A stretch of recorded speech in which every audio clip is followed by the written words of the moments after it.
14th JPSC result अविलंब रद्द हो और इसकी सीबीआई इंक्वायरी हो। जेपीएससी के रिजल्ट को अविलंब रद्द करो। ये पूरा का पूरा धांधली है, इसमें घोटाला है।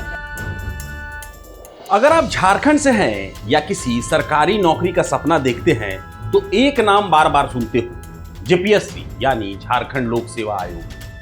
पिछले 2 दशकों में ये आयोग सरकारी नौकरी से ज्यादा भाई भतीजावाद, गलत प्रश्नों का चयन, घोटालों, कोर्ट केस, सीबीआई, ईडी जांच और ब्लैकलिस्टेड एजेंसी की वजह से बदनाम रहा है। पहली जेपीएससी परीक्षा से लेकर के जेपीएससी 2 भर्ती घोटाला, फिर 7वीं 10वीं संयुक्त परीक्षा की ओएमआर सीट विवाद और अब 14वीं परीक्षा में ब्लैकलिस्टेड कंपनी टीडीपीएल के साथ में परीक्षा सिंडिकेट का चेहरा अभय कुमार तिवारी। इतनी ऊंची ऊंची post, deputy collector, DSP, sales tax officer, और इन्हें देने के लिए सिस्टम के अंदर राजनीतिक परिवारों के बेटे बेटी, भाई भतीजे और पैसे लेकर ओएमआर टेम्पर करने वाला नेटवर्क। आज इस वीडियो में हम आपको दिखाएंगे कि जेपीएससी कैसे एक एग्जाम स्कैम का सिंबल बन गया है।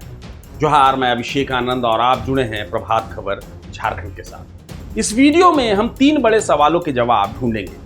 जेपीएससी कैसे बना और शुरुआत से ही हर बड़ी परीक्षा घोटालों में क्यों फंसी।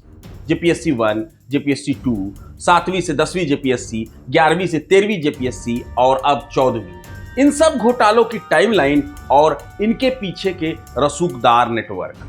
टीडीपीएल जैसी ब्लैकलिस्टेड कंपनी और अभय कुमार तिवारी जैसे लोग कैसे एक संगठित परीक्षा सिंडिकेट चलाते रहे। चलिए शुरुआत करते हैं जेपीएससी के जन्म से। झारखंड राज्य साल 2000 में बना और इसी के साथ राज्य के लिए अपना पब्लिक सर्विस कमीशन यानी जेपीएससी भी अस्तित्व में आया। जेपीएससी का उद्देश्य था राज्य में सिविल सेवा और अन्य सरकारी पदों पर निष्पक्ष, पारदर्शी और मेरिट आधारित भर्ती हो। लेकिन रियलिटी ये है कि पिछले लगभग 21-22 साल में जेपीएससी ने करीब 13-14 के आसपास ही मुख्य सिविल सेवा परीक्षाएं करा पाई है और इनमें से लगभग हर बड़ी परीक्षा किसी न किसी रूप में विवाद, कोर्ट केस या सीबीआई सीआईडी जांच में फंसी रही। यानी जिस संस्था को युवाओं का विश्वास बनना था, वही संस्था आज विश्वास का सबसे बड़ा संकट बन गई है। सबसे पहले बात करते हैं जेपीएससी 1 यानी 2003 की पहली संयुक्त सिविल सेवा परीक्षा की। यह परीक्षा लगभग 64 पदों के लिए हुई थी और रिजल्ट आने में करीब 3 साल लग गए।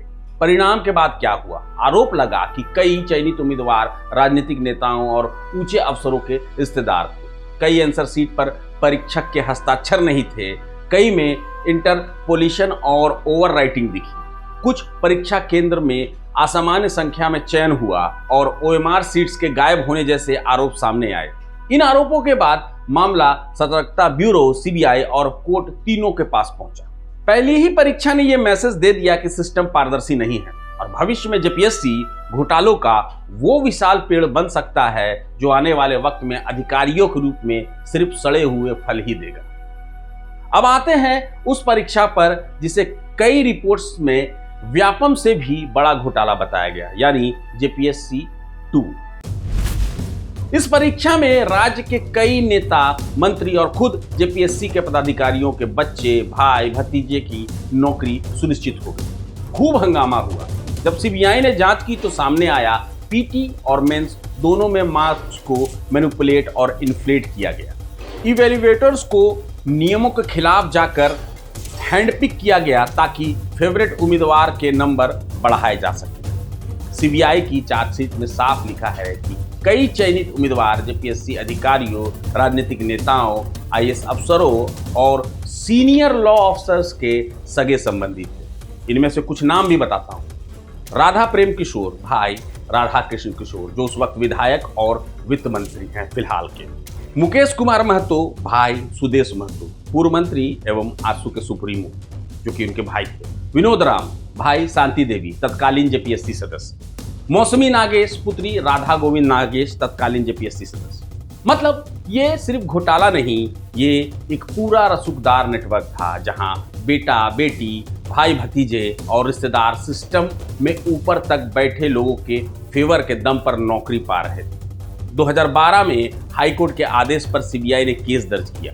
13 साल बाद 2024-25 के बीच 60 के आसपास आरोपियों के खिलाफ चार्जशीट दायर की गई। ये सभी आरोपी अब भी कोर्ट और जांच एजेंसियों के घेरे में हैं और उनके जरिए मिले कई सरकारी पद कानूनी अस्थिरता में फंसे हुए हैं। मगर हैरानी की बात यह है कि 14 साल बीत जाने के बाद भी रसूखदार अधिकारी पर अब तक कोई आंच नहीं आई।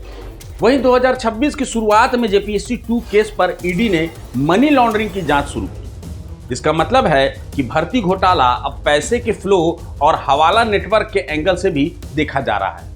अब सोचिए, जिस सिस्टम से नौजवान अपनी जिंदगी बनाना चाहते हैं, क्या हालत हो चुकी है उसकी। 2005 से 8 के बीच जेपीएससी और उससे जुड़ी भर्ती प्रक्रियाओं में लगभग 165 नियुक्तियां विवादित रही। हाईकोर्ट ने कई अपॉइंटमेंट्स रद्द की और झारखंड विजिलेंस ने पूर्व चेयरमैन और सदस्यों के खिलाफ केस दर्ज किए, कई तो जेल भी गए। अब आते हैं 2021 की 7वीं, 8वीं, 9वीं और 10वीं संयुक्त सिविल सेवा परीक्षा पर।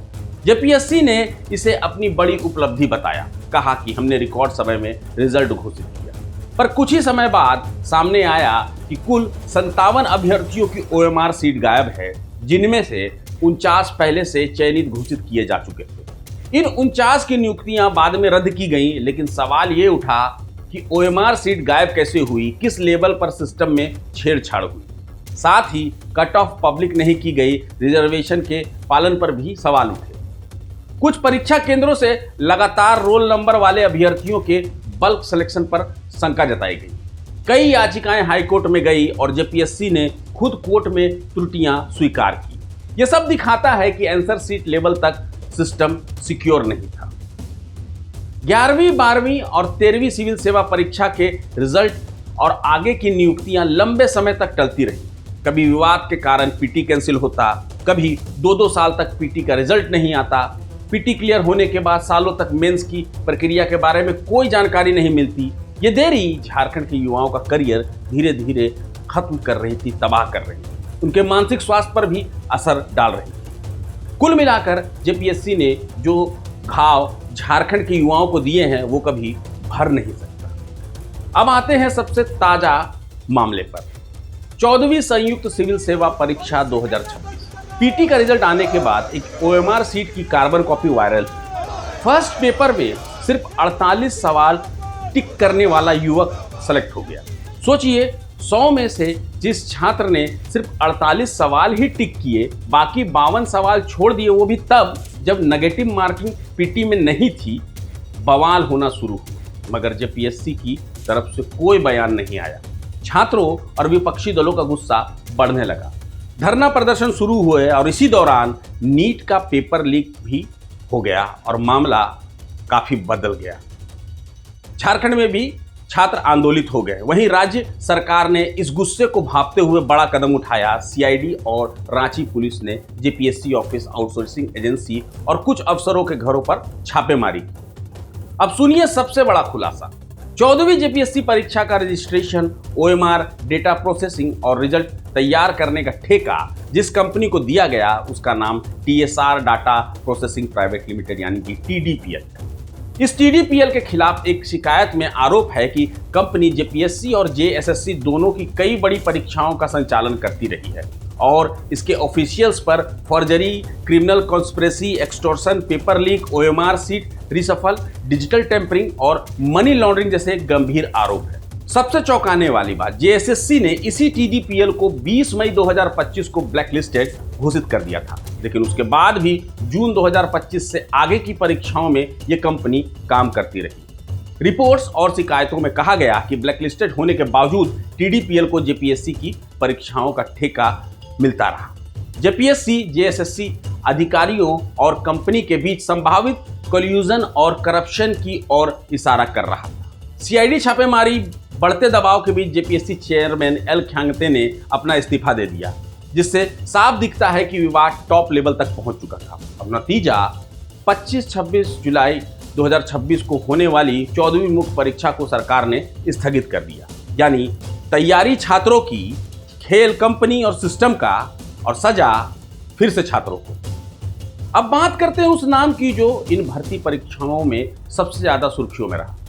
अभय कुमार तिवारी, जिसे कुछ जगह पर मनोज कुमार तिवारी के नाम से भी रिपोर्ट किया गया है। टीडीपीएल के खिलाफ दर्ज शिकायतों और रिपोर्ट के अनुसार अभय कुमार तिवारी इसी टीडीपीएल कंपनी में मार्केटिंग मैनेजर रहते हुए जेपीएससी, जेएसएससी की कई परीक्षाओं में खुद को सफल उम्मीदवार के रूप में प्रोजेक्ट करता रहा। शिकायत में जिन परीक्षाओं के रोल नंबर और एग्जाम बताए गए, अभय कुमार तिवारी सभी एग्जाम में पास होता रहा।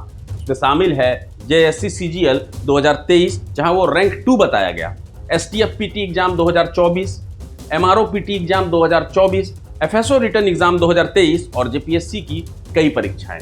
यानी कंप्लेंट के अनुसार उसने कम से कम 4 से 5 बड़ी जेपीएससी की परीक्षाएं पास की। एक ही नेटवर्क के दम पर उसने ये क्लियर किया।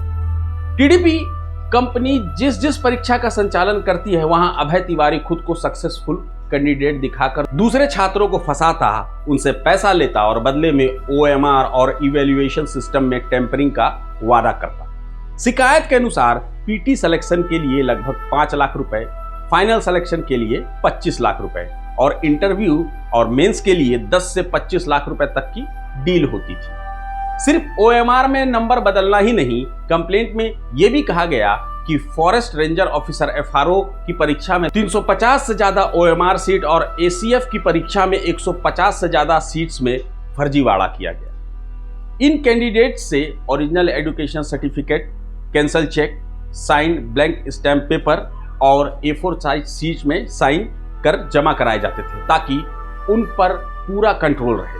14वीं जेपीएससी घोटाले की सीआईडी जांच में इसी अभय कुमार तिवारी को पोड़ैया हाट के प्रखंड आपूर्ति पदाधिकारी के पद में रहते हुए गिरफ्तार किया गया, जहां उनके पास से, उनके घर से 5 लाख रुपए नकद भी बरामद किए गए। अगर ये आरोप साबित होते हैं तो इसका मतलब केवल इतना नहीं कि एक कंपनी और एक कर्मचारी भ्रष्ट है, बल्कि ये पूरा एग्जामिनेशन सिस्टम एक संगठित एग्जाम सिंडिकेट के कंट्रोल में जा चुका है, जहां मेरिट और मेहनत से ज्यादा पैसा, नेटवर्क और रसूख डिसाइड करते हैं कि कौन अफसर बनेगा और कौन बेरोजगार रहेगा। इस खास पेशकश में फिलहाल इतना ही। मैं अभिषेक आनंद, मुझे दीजिए इजाजत, मगर जुड़े रहे प्रभात खबर झारखंड के साथ। प्रभातखबर.com, विश्वास वही, रफ्तार नहीं।